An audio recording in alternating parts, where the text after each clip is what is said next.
Ежегодно миллионы людей посещают в Париже Дом инвалидов, уникальный памятник архитектуры и его музей мирового уровня. За строгой симметрией фасада и великолепием купола историческая миссия, которую комплекс выполняет уже 350 лет – обеспечить жильем ветеранов армии, получивших ранения или оставшихся без средств.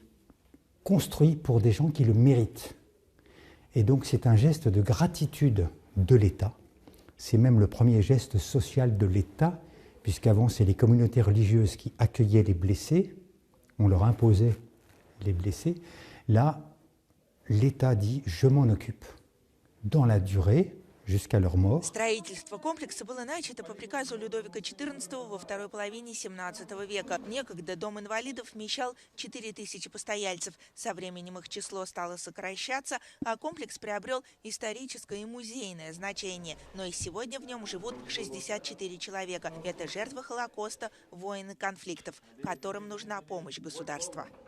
Ça nous permet aussi de continuer la rééduque pour être mieux des années qui viennent. C'est une reconnaissance pour nous, des soldats et des anciens. On essaie de s'entraider comme on peut. C'est comme ça aussi, c'est comme quand on était militaire. On s'entraide dans le moment difficile. Parce qu'il faut se relever malgré tout В ветшающих помещениях идет 100-миллионный капремонт, финансируемый государством. Дом инвалидов нуждается в самых удобных помещениях и наилучшем оборудовании. И здесь помогают людям с тяжелыми формами инвалидности и проводят исследования, нацеленные на улучшение протезирования для потерявших конечности. Среди постояльцев есть и жертвы терактов в Батаклане. Chaque conflit a sa propre signature et aucune n'en efface jamais une précédente. En 1914 sont apparues les gueules cassées. Auparavant, elles existaient déjà, simplement elles ne survivaient pas. Pendant le second conflit mondial, les blessés médulaires, paraplégiques et tétraplégiques ont commencé à survivre.